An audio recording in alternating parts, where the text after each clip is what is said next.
Over the last few days, I've gotten completely off of social media for my work, with the exception of one or two off posts here and there for things that are meaningful or impactful or people I wanted to support, just small things. And the reason why I got off of social media was with everything that was happening in the world, it was just a super depressing place for me. I mean, I was living in this cell phone space that was just full of chaos and anxiety and depression and horrible things. And all of that was really a result of COVID. And then I saw the video of George Floyd the day that it was released in the United States. And I was so angered and frustrated and emotionally in that video that it really took me right off. Like, I was really turned off from the news. I was turned off from social media. I still am turned off from it because it just disgusts me to the core as a human being.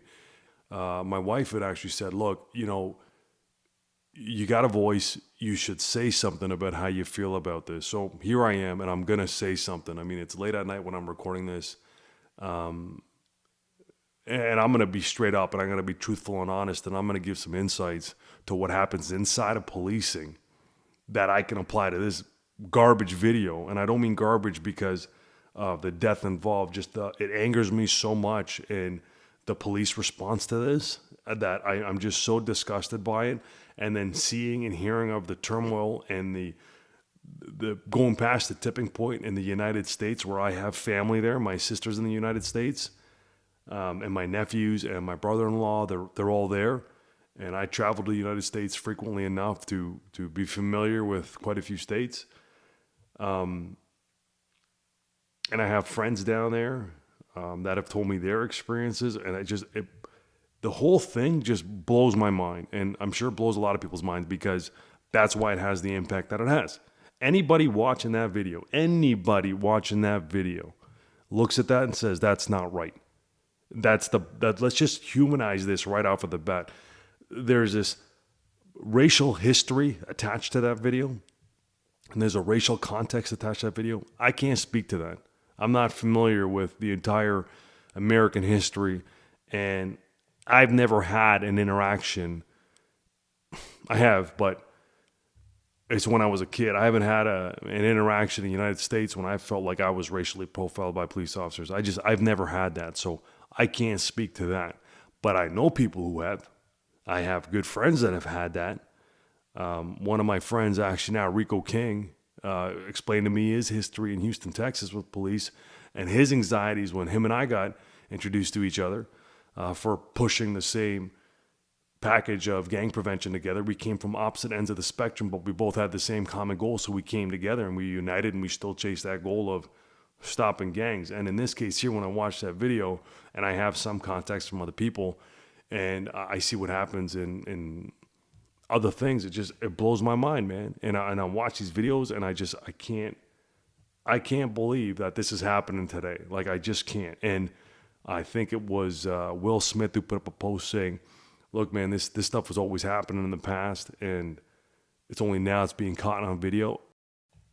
How do you provide an alternative narrative when it's right there in front of you? Like, how do you counter that? How do you say the opposite of it? How do you say to anybody who's fought or been an activist or anything like that for this to say, nah, man, you're wrong. You got it all wrong.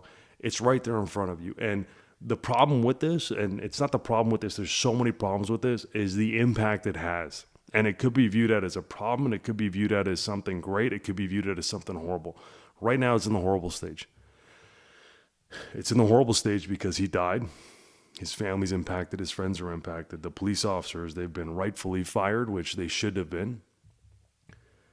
And even that, I'm like, there's a place for due process. And let me explain the due process. And this is where even I have to catch myself and withdraw and pull back from the emotional context of watching the video and jump into conclusions and judgments. And I mean, it's in front of you, right? And it's really hard to come up with an alternative narrative for what happened in a video that you're watching.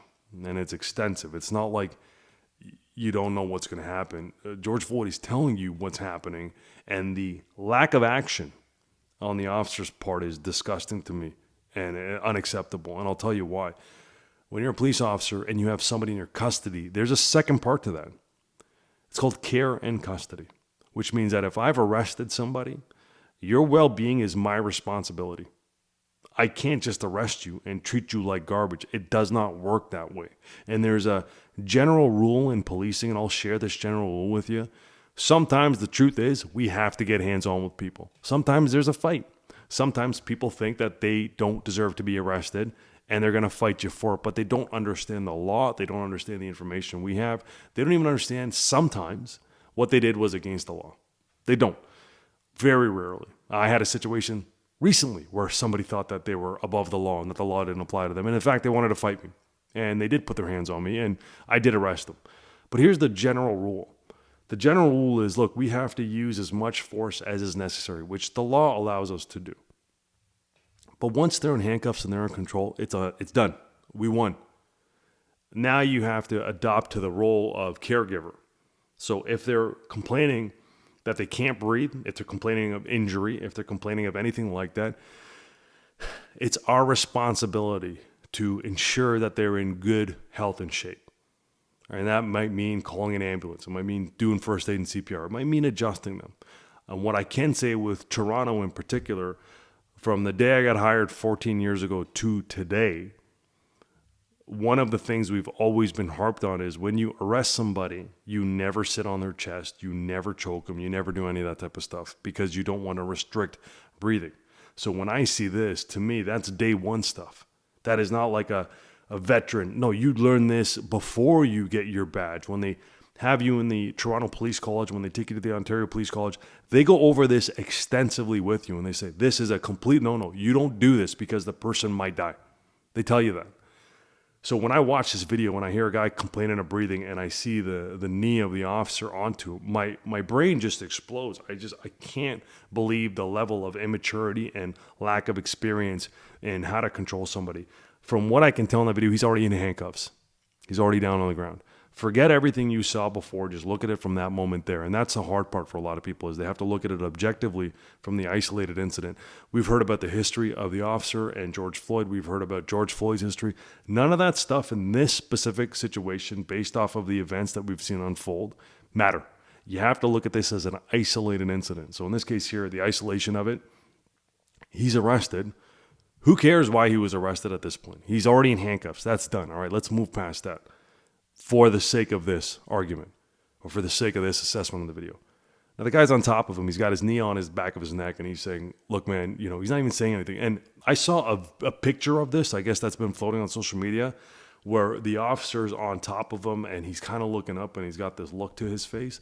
And I swear to God, I can't tell right now, but when I watched that picture, I looked at that picture, I thought the officer had his hands in his pockets, like real casually, and that pissed me off. Like you can see his knee is on George Floyd's head, his hands in his pocket. And to me, it was just, I have no respect for stuff like that on a personal level, let alone professional level. And then the other officer who I would say is, you know what, man, this is a problem. This is a big problem. This is a huge problem. Is that within policing, you need to be able to feel confident in saying something to potentially your partner or to a coworker or somebody else when you know or you think, wait a minute, man, there's something wrong here. I'm not saying you got to be a jerk about it. I'm not saying you got to make a big scene about it. But when it's stuff like this, you better step up. Like, that's unacceptable to me. Again, that is a lack of confidence. That is a lack of leadership. That is a lack of doing what's right. And just to break everything down to the bare bones minimum as a police officer, the number one thing I think you need to have as a moral compass is you need to do what's right. All right, forget the laws, what's right. And a lot of people, I'll tell you flat, a lot of people will say to you, oh, I'm doing the right thing. Or they'll say it for the sake of saying it because it looks good for promotion. It looks good for whoever you're talking to, or it looks good for when you're talking to the media or policies or whatever you want to apply to where you think it's a look good, but they do the opposite. Delete my phone number. I want nothing to do with you. I'm not saying you got to be a saint. I'm not saying you got to be God himself. What I'm saying is if you are going to say do the right thing, you better do the right thing. And in this case here, For whatever reason, that officer, his partner didn't step in and said, hey, get off him. Like, it doesn't need to be like this. We got to put him in a different position or call an ambulance or whatever. I don't understand it. And I hate playing hindsight. I hate playing quarterback, but I'm so frustrated watching this. And the frustration lies in,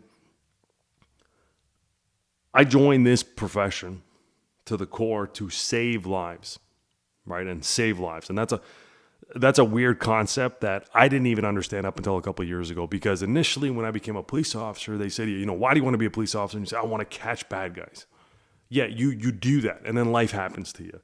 And if you have any sort of insight or self-awareness and you have any sort of experiences in policing that you really value that could be traumatic or cause you to reflect on your own life, you start to transition and you go from, okay, it's not really about catching bad guys. It's about saving people. And, you start to experience, at least for me, when I started to really see quote unquote bad guys as broken people. Not all of them, but the large majority of them as really broken people. It really humanized the whole thing to me, and it changed the way I operate with people. I have a lot of compassion, and I'm proud of that. I really am proud of that, because I give people the benefit of the doubt. Sometimes does it go haywire? For sure. Could I be better at things? 100%. But in this case here, I kind of have an insight from being a police officer who's had the lived experience. And trust me, that matters for this. We talk about lived experience with every other culture group, but we don't talk about the lived experience of a police officer who's been there and who's done that. And that matters too. And having that lived experience of being in situations that aren't like this, but somewhat similar where I can relate to it, that officer lacks the confidence and the leadership to step in and do the right thing. And that is the bare bones. Again, all of the stuff that frustrates me about this whole thing is that this is day one stuff. This is not something where you learn after 15 years of policing or 10 years or 5 years. This is day one rookie stuff. You should know this. Before you even become a police officer, this should already be part of you. You should already think like this. So for me, who's dedicated, time away from my family, nights away, holidays away, vacations away, having my family go to events without me multiple times because I'm at work doing what I think is impactful and meaningful, more meaningful than spending time with them, which is a whole other thing, which is stupid for me on my part. And I see guys like this that end up going out and representing all of us. When all of us, I don't mean all of us police officers, I'm talking about all of us being my friends that are police officers who I've spoken to that feel the exact same way that I feel, that are frustrated as much as I am, that are angered by this. It's so frustrating. And again, I've used that word so much, but it is frustrating because we worked so hard to establish trust, to do the right thing, to be good people, to have impact, to be role models to our kids, to our family, that this thing here, this could have been completely avoided. And it's not a boo-hoo for me or for us. I'm not saying that. I'm just saying the net impact of what's going on in the world right now based off of this. And I don't mean the world. I just mean in really United States primarily, where you're having looting and rioting and you're having a massive culture divide, and you're taking something that is on a very important and compassionate scale, a human issue that's being politicized now. It's disgusting to me. It's disgusting to me that this is being looked at as an opportunity to progress political divide. This is being looked at as an opportunity to divide people, as opposed to doing what we should inherently do, and that's bring people together. It blows my mind. It makes me upset and angered that this is the quickest transition to how things become divisive. This is the quickest transition to how things become us versus them.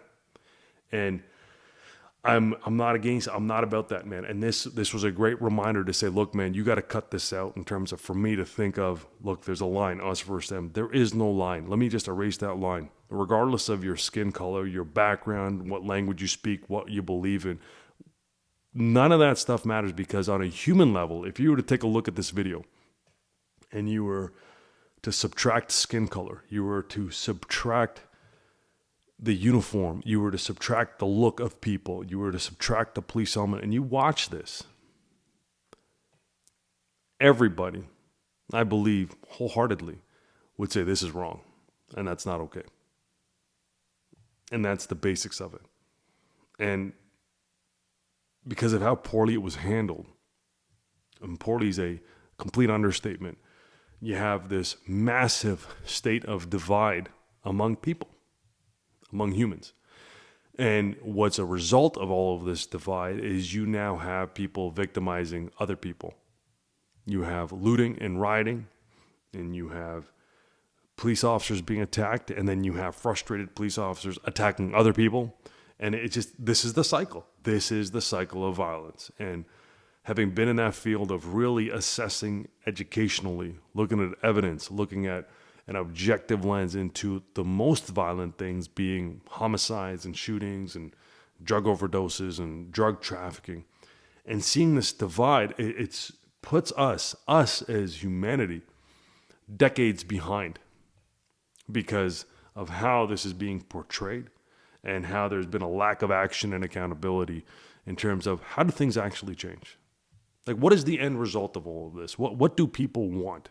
And I can tell you, for me, being a Toronto officer, I'm thankful for the training and experiences we have because, when you work for Toronto Police, probably like every other organization out there, whether you're private or government, you get told, listen, man, we're the best organization in the world. You get told that. And you don't believe it. But after now having liaisons and conversations over the last couple of years with many police officers in the United States, police officers all over Canada, I'm convinced, man, we are part of the better group of how we think about things and how we operate. And I don't think that's just because of Toronto Police Service. I think it's because of Canada. I think it's because of Ontario. I think it's because of Toronto. I think it's because we're such a diverse group of people that we have a very respectable level of tolerance for each other, and we have an awareness. Like, if you want to find anything to do with any part of the world, you'll find it in Toronto. You want to find any representation, like a little Afghanistan, you're going to find it. A little Punjab, you'll find it. A little Italy, you'll find it. You'll find somebody here from every part of the world, so we have a general understanding. And I think we take that for advantage. I think we take that for granted. But with this, I just, I'm so bothered by it. And I felt like it's important that I let my stance be known, to be like, look, man, I'm not okay with this. By any means, I'm not okay with it. And I'm not putting this video out for clout. I'm not putting it out for anything. I just want to put it out to let people know, man, look, I'm not good with this. And my message to anybody watching that, might be on the fence about things. Look, man, you be where you need to be. All right. I'm not here to convince you that we're right. And I'm not doing that. I'm not doing us versus them. I'm not doing that anymore. All right. It's not worth it. It's not the right thing to do. The right thing to do is, how do we get better? How do we fix this? And how you fix this, and ultimately, without creating an us versus them or a divide or blaming anybody, which the response has been the right response, and not in terms of the looting and violence and rioting. Not that I don't agree with any of that. I think that's nonsensical, and I think that's idiotic. What I think the right response is that this was captured, and number two, the officers involved were fired, and number three, the officers were charged preliminary for what the evidence shows, being that there was a loss of life while they were in the custody. And sometimes that comes down to not what you did to cause the death, but also what you didn't do to prevent the death. And in this case here, you might have a potential connection. The autopsy results did come out, from what I'm aware of, and I'm not a medical expert, so I can't speak to that, but I think both those elements of what did you do to potentially cause death, as well as what could you have done to prevent death, are both critical elements to consider and to discuss and to really look at. And for anybody here in Canada, in Toronto, who says, look, man, how do we stop stuff like this from happening here, potentially? Or if those of you who felt like this is happening right now, look, the way to fix this is to really step into a leadership role. One of my favorite quotes is, everything rises and falls on leadership. Everything. And I wholeheartedly believe that. And I don't think that you need to have a rank or a job title or some fancy decals on your shirt to be a leader. I know that. You don't need any of that. What you need to have is an educated lens and understand how to get what you want with the path of least resistance. This is a policy issue. To simplify things down, this is a policy issue. You got to look at how these guys were trained. You got to look at the past history of this person. Was this person, officer who put the knee on his head, were they cut brakes before? And if so, why? And who cut them the brakes? That has to be analyzed. And after the fact, whether there's an inquest in this, which most likely there should be, you got to look at what do we do from this? What are the lessons learned? What are the best practices? And there has to be something enforceable behind it. There has to be. People need to be held accountable. And I don't just mean the frontline people on the street. I mean those that are enforcing this. Those that are the heads of these organizations, right? You need to step up there and say, look, man, I'm in charge here. This is what I'm going to set forward, and I'm going to stand by this. And you need to drive that initiative down and have them believe it. Because if you believe it, they're going to believe it. And in this case here, I don't know what the structure looks like of this police department. I have no idea. I have no backgrounds. I've had no dealings with any of these guys. So I'm just talking from my experience and my perspective, and that's completely mine. But the right thing to do is to really look at how does policy get changed? How is there more of a culture shift within this police environment? How is there a shift of doing the right thing? How does that get rewarded? I mean, I want you to take a look at any organization. I'm not just talking about policing. I have lots of friends in the private sector. When you have somebody who is a quote unquote whistleblower, or you have somebody who pops up and says, look, I saw this and this isn't right. How do they get treated? And let's just be real. What happens to that person? It's happened within our federal government at the highest levels. What happened to that person? It doesn't matter. That stuff right now needs to change, because unless people feel comfortable coming forward or addressing things that they see that they don't agree with, this type of stuff will never change. And that has nothing to do with just policing. That has to do with every level of government and every level of the private organizations that are tied into it. Where there's any level of criminality, whether it be as a result of improper techniques used that cause death, as a result of many other factors taken into consideration, being potentially, poor medical condition, drug ingestion, whatever you want to use, it does not matter. We have to look at what is the solutions going forward and how do we really drive it. And to drive it through, you're not going to make everybody happy. Yeah, I promise you won't. But it's about doing the right thing. And in this case here, the right thing was not done. And as a result, we have a state of divide. You have a country in turmoil, and you have more victims being created. More victims being created. You have the small business owners that are having their shops targeted, looted. They're probably uninsured from riot insurance, and they're never going to bounce back. And that's on top of an economic shutdown. One captured video that was broadly shared through social media resulted in this massive turmoil. And to be honest, I'm so turned off. And so are, thankfully, a whole bunch of police officers that I know. And the truth is, I've yet to come across one police officer who's seen this video and has attempted to even justify any actions of it. None have. And if you do, don't call me, man. We're not friends. I don't want to hear from you. I can work with you if I have to, but we might have potential problems in how we operate. And I'm not going to hold back on those problems and how I see it, because I'm never going to let something like this happen ever in my life. So for those of you out there, man, I just want you to know that, look, man, we're not all like this. And when I mean I mean as cops, and I mean as human beings. None of us are okay with this. None of us that I spoke to, my friends, the people I respect the most in policing, I've hit them up, man. I'm telling you right now, none of them are okay with this, the way it was presented. None of us are. We're trying our best, man. Could we be better? For sure. But that goes both ways. We're trying. It's nice to see some positivity and some support extended both ways. And what I mean by that is there's officers supporting protesters and there's protesters supporting officers. Look, man, we're on the same page. We are on the same page, I promise you. It's just, how do we take the next step? How do we take the next step? How do we, as the most impacted people, being those on the streets, those families, those people, those marginalized groups that feel oppressed, how do we move together forward? Because it's going to take a collective effort to get rid of this garbage mentality, this unacceptable mentality. And that's a question that you can dive into quite thoroughly and quite deeply. Look, there is no eloquent way to put this. There is a racial divide between many communities and their interactions and dealings with law enforcement. Now, whether that's real or perceived or experienced, it is what it is. And I'm not saying you accept it for what it is. I'm just saying, look, man, the first part of invoking major change is acknowledging some of the problems in there. And the culture needs to adjust to that and say, I got it, man, loud and clear. All right, where do we go from here? Where do we go from here? Instead of stopping, taking a minute and combating it.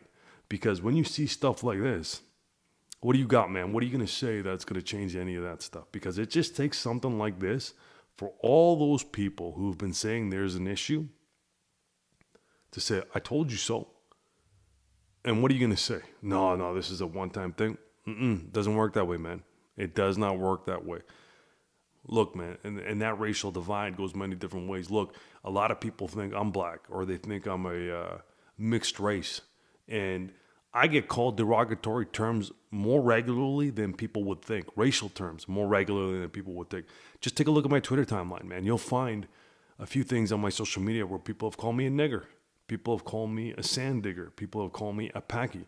I get it all the time. I've been getting it since I was a kid. My dad got it, and I saw him get it quite a bit. And I still get it to this day. And, those are conversations I got to have with my kids, but I don't frame it in a way of saying, look, man, it's okay. I say it's not okay. If you're going to have a zero tolerance policy for racism, it's a zero tolerance policy for racism. And that goes both out to the community and back into your members 100% of the time. That needs to be a zero tolerance strategy. And that's how we're going to start getting over this. We need to stop isolating and start collectively pushing people together and saying, look, man, we have to get together on this unified front for what is the end goal. What is the end goal? The end goal is to keep Toronto the best and safest place to be. That is the mission statement. All right, so how do we do that? How exactly do we do that? We bring people together. All right, we need to work integratively towards a common goal, and that's keeping all of us safe. All of us safe. Police, communities, all the other people. And in here, you could tell there's a divide, man. In Minneapolis, whatever's happening down there, I don't know. I don't know enough about it. I can watch this and I can know the lessons learned. I know that. I don't need to relook at it. I could watch this and know enough and say, that was BS. That's wrong. You shouldn't do these things. I got it loud and clear. I don't do that. We don't do that. I'm in a haze on how to end this. And it's because I want to say it's going to get better, but I don't think it is anytime soon. I think it will eventually get better, but I don't know what it's going to take to make it better. But I think the only way to make this better is to really live by the sword and be completely and bluntly honest with what's going on to have real change invoked. I'm not talking about putting yourself in a position to get promoted or to get in a political position. I'm not talking about that. I am talking about just telling the truth. Because there's a lot of garbage that needs to be told from everybody to focus on how do we get past this garbage. The longer you have riffraff around, the longer there's going to be problems. There are so many things about that video that are disturbing. One, you have people out there filming something that's where they resulted in a loss of life. And whatever they've been through, that's no big deal to them. That's crazy to me is that you're seeing somebody die. Ultimately, that's what happened here. And they're filming it, and they're telling the police officers, this guy's going to die. Oh, he died. You have somebody who has an emergency background step up and say, I'm a first responder. This is a problem. You got to take his pulse. You got to start doing CPR. And nobody does anything about it. And they're losing their mind. And some people aren't, which is even more concerning to me. Some people are just so calm and casual. To me, that's an indicator of how much does this happen? When I see people who are around death, and they're not police officers or paramedics or doctors or first responders, and they're kind of numb to it, that's a sign. That is something I lock onto and say, wait a minute, man, that's not a normal response to this. And here you have in these videos, people watching it, some people are losing their mind as they should, and some people are just so calm and cool and casual about it, and they're just so, to me, when I watch that and I listen to that, I'm like, what else have you seen? What else have you experienced where that is your go-to response, that this is not a surprise to you? And that's a problem. I have no idea. I have no idea what the solution is. I really don't. And it's something I really dive into because my work in gang prevention, as much as the focus at the beginning looked at let's just target gang members and let's find out what we can do to help them get out of a gang, I've said this in the past multiple times that this is not a gang issue. This is a human issue, and we have to look at this through a humanity lens. And when I watch videos like this, I'm not looking at it as a police officer. I'm looking at it through the lens of humanity. I'm looking through the lens of this is completely opposite to what we're supposed to be doing. This is not what I signed up to do. This is not what represents me. This is not what I represent. This has nothing to do with me. This could be further from me. I arrest people that do this. And here to watch one of my own, being a police officer, do this is not acceptable and it's not okay. I can go off on this video all day. Trust me, I can. And I can give some very well articulated points that are going to be very hard to objectively attack as to my perspective onto things and where I think things can get better. But to summarize all of it, when I say how do we get better, how do we prevent something like this from happening again, is just two words. It's accountability and honesty. I think that we need to be more honest and more open with our thoughts and perspectives on things with everybody without the fear of being lambasted for having that opinion. Because if you can't have an open conversation with how you feel, you don't allow any room to either be re-educated or corrected or confirmed in how you believe things. And if we live in a society where you can't be honest about things and you can't communicate effectively without having a fear of being labeled or lambasted professionally, which is going to affect your income, we got a big problem here. We got a huge problem. And the problem is over-censorship of being able to say things.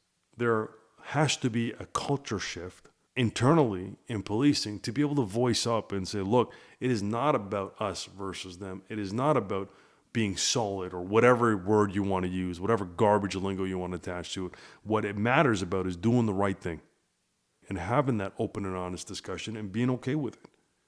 And saying, yeah, man, you know what? This is what we need to do going forward. And in order for that to happen, you cannot wait for somebody else to take that lead. You have to be that lead. You have to champion that cause. You have to live that cause. I believe ranks or marks on your shoulders or job titles, whatever, man, I can respect all that, all right? I get it. But that does not equate leadership to me. What equates leadership is moments like this, moments of crisis where leaders step in and do the right thing collectively. And how do you judge what the right thing is? For me, my number one rule is when I communicate things like this or any of the talks I've done in the past, my focus or one of the things I take into consideration is, look, man, I know I'm going to say things that are potentially going to make people feel uncomfortable or potentially make people not agree with what I'm saying. But my goal was, when I say this, can I at least be respected in my position?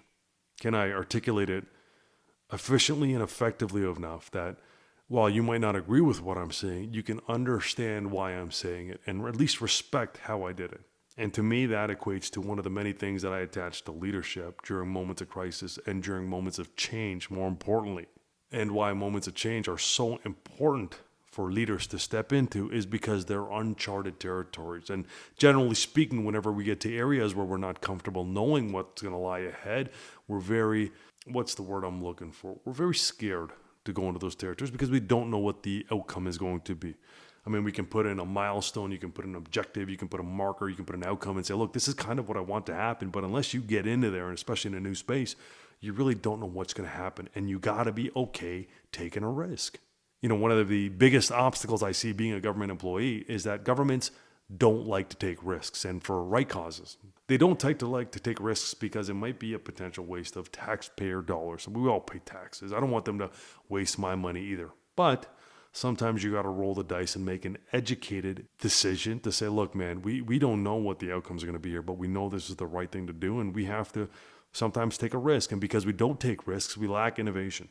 And when innovative ideas aren't really grown within organizations, you have things that result in this. And the most common thing you'll hear sometimes in policing is, look, kid, we've always done it this way.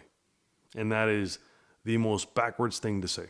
If there is a better way to do something, you do the better way. It makes sense. It's the right thing to do. And in this case here, with this situation where George Floyd passed away, I don't know where they lacked innovation because it looked very Neanderthal-like to me. It looked like they weren't thinking. It's as basic as that. They weren't thinking about, should I do something? There's kind of this facade you got to keep up, which dump that garbage. Who cares? Who cares? If you're actually in control, people know you're in control. You don't need to assert it over people after a certain point. I'm really having a hard time in how to close this off with something optimistic and something positive and something to motivate people to want to pursue change and stop vandalizing and stop looting in the United States and none of that stuff. Look, man, you're hurting the cause. You're not going after the right people, and that's not the way you go after people. The problem is when you want change and you resort to violence, the only way to combat that is with more violence. So, for example, I had a conversation with a friend today who said, look, man, they brought in the military. Yeah, they brought in the military. You want to know why? Because violence was being used as the method to enact change. And when you're going to war with random people, when you are conducting massive amounts of violence and looting on other people that are from your community, that are where you live or potentially in outskirts cities, what do you expect is going to happen here? Do you expect that the government is going to crumble and just say, yeah, well, look at the looting and the violence, we got to change things? No, it doesn't work that way. They're going to bring in a stronger force until there is control and safety, public safety. And the connection to looting and violence, I have no idea what that connection is. I really don't. I don't understand the history behind when something happens like this that's tragic and horrible, that the response is we're going to loot and riot small businesses and big businesses. I don't understand that logic to it. And if you're doing it to raise awareness or to prove a point, what you're not realizing is that the 97% of people who don't engage on social media, who watch but never comment, who watch your post but never hit like, you're creating this massive disconnect with the majority of people who don't do what you do. And when you create this massive disconnect and you're fighting for change, you're not gaining any support. You're not getting any traction. You're actually doing worse off for your cause. You're not doing any justice to what you're looking for. What you're doing is you're alienating yourself from the masses, and you're alienating yourself by taking from people, by victimizing people, by doing that exactly which you oppose. And that level of hypocrisy at some level needs to be really addressed. And again, that's where leadership comes into play.